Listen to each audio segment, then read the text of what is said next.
If you are a midlife woman or you're coming up on this powerful season of growth, this is the podcast for you. Welcome to Unraveling Together. I'm Samantha Graber, also known as Dr. Sam, seasoned holistic health physician and woman in the midst of midlife's unraveling. I created Unraveling Together to help a woman understand what is happening to her during this season. In a sea of changing hormones and moods, we need a space for safe exploration, a space to enter unencumbered and where we won't be judged for our pasts nor for our anxieties about the uncertain future. Unraveling Together is the place to talk about the things we just don't talk about, but so desperately need to as women. Together we untangle ourselves from our pasts and weave a beautiful web for a future we so deeply desire to bring to life. We do this firmly planted in the here and now. And we do this through doing the work. And we do it together. You are never alone as you navigate the midlife waters. I'm here right alongside you, and I bring friends. Grab a cup of chai, water, tea, or joe, and let's dive in. You must eat every 2 to 3 hours or you'll go into starvation mode. The Holy Grail of fitness experts and obesity profiteers alike. We've all heard conventional wisdom's reasoning behind the eat every 2 to 3 hours chant. It will stoke your metabolic fire. You'll have more energy, and my favorite, you'll burn more calories. Sorry to say, they're all wrong. Truth is, whether frequent or all at once, the body burns the same amount of energy when digesting food. This is called the thermal effect of food, or TEF for short. It accounts for about 10% of the calories total on average. Whether you eat 3 500-calorie meals and 2 250 snacks, or 1 2,000-calorie meal per day, your body burns the same amount of energy as a result. Maybe you've been told that you'll be less hungry if you have more frequent feedings. Unchecked? This makes sense. Stoke the metabolic fire?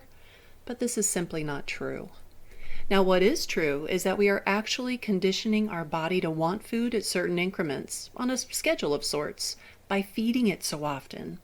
Our blood sugar / insulin dance gets all out of whack and causes major energy dips when we're conditioned for frequent feedings. We've bought the eat every 2 to 3 hours BS hook, line, and sinker because it's been repeated so often. It's become conventional wisdom. Still doesn't make it right. The flat earthers were wrong too. From experience, eating every 2 to 3 hours takes up some major time and mental energy every day. And all that chewing. Maybe they were counting this as exercise when they came up with that lie. Something to ponder. In all reality, we become enslaved to food and can be liberated with very little resistance when we follow the right strategy. Let's turn our attention to starvation mode. I'm using air quotes. So it is brought up so often when folks are trying to argue against calorie restriction or skipping meals, which is the antithesis to eat every 2 to 3 hours to stoke your metabolic fire. If you've ever done a search for best method to lose weight, you'll agree there is a ton of contradicting information on the web. In fact, much of it is just marketing hype. One of the traps used in marketing hype is starvation mode. Yeah, we got the air quotes again. It is used erroneously in just about every instance. A healthy body that is losing weight or mass through a caloric deficit will in time slow down its basal metabolic rate to meet its new set point. This can render a couple hundred calories difference. And when pairing calorie deficit with frequent feedings, this metabolic slowdown is likely. Pair caloric restriction with intermittent fasting, and you'll actually experience a revving up of the metabolic rate. Starvation mode sounds rather frightening, doesn't it? Sure gets one's attention. Just so you know, there is really no chance that a healthy human will ever fall victim to real starvation by restricting calories for weight loss. That is, a reasonable deficit in calories. Now, because we've wreaked such havoc on our metabolism, our body will go into a fake starvation mode of sorts in reaction to its faulty response to leptin. Leptin is your stop eating signal. When we pack on more body fat, it disrupts the brain's ability to respond to leptin. In turn, the "hey, stop eating now" signal isn't heard. The body acts as if it's starving. It most definitely is not, but we continue to eat and eat. It is wrongly assumed that body fat is sitting there on our hips, butt, back, thighs, and bellies insidiously.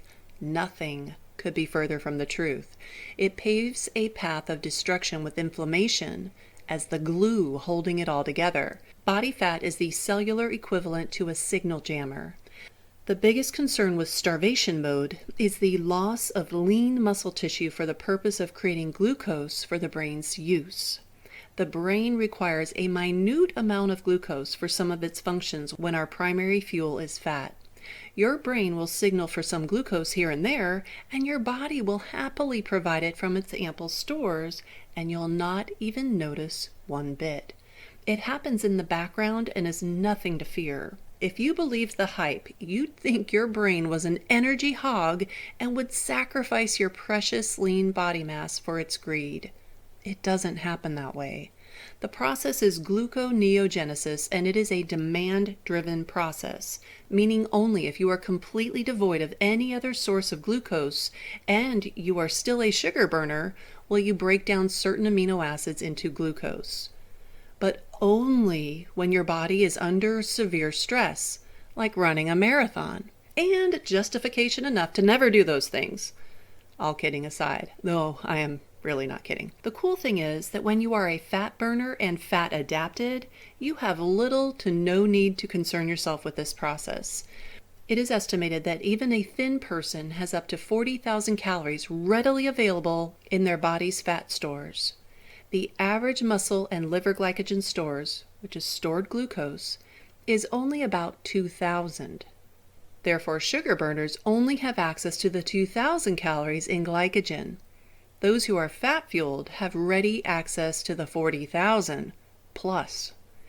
In case your math muscle isn't flexing right, that is 38,000 more calories available for fuel. The fat-adapted have enough fuel to live for days without a morsel eaten. Talk about an untapped resource. Thank you for joining me on the Unraveling Together podcast. Would you help a sister out and do me a quick favor? If you gained any value from this episode, please give me a 5-star rating on iTunes and leave a comment so others can more easily find us. Now, if you can't leave a 5-star rating, I'd love to know why. This podcast is a work in progress, as am I. Please send your feedback to hello@unravelingtogether.com so I can improve the listener experience. And if you want to dive deeper into exploring your midlife experience, consider joining the Unraveling Together community of rebellious midlife women. It is there that we roll up our sleeves and do the work. It is at the midlife point in our lives we face a critical choice: step into our true selves vibrantly with purpose, or shrink into the invisible shell society wants us to inhabit, drugged up and burned out. I know my choice, and if you've listened this far, I have a good idea yours would be the same. Unraveling Together is a resource hub, roadmap, and online coaching group curated by yours truly. Unravelers, that's what I call us. We are thinkers, we are doers, we are collaborators. We are navigating this time called midlife together, for we truly believe we are stronger together. And when unravelers are in need of an assist, they have all of us there alongside them.